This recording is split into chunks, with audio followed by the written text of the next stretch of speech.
بسم الله الرحمن الرحيم. سبحان الذي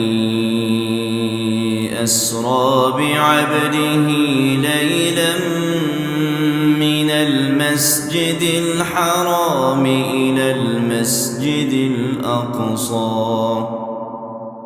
إلى المسجد الأقصى الذي باركنا حوله لنريه من آياتنا إنه هو السميع البصير.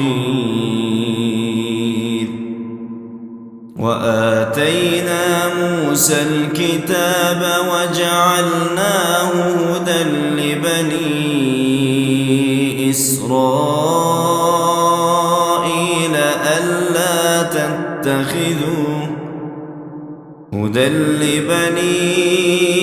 إسرائيل ألا تتخذوا من دوني وكيلا ذرية من حملنا مع نوح إنه كان عبدا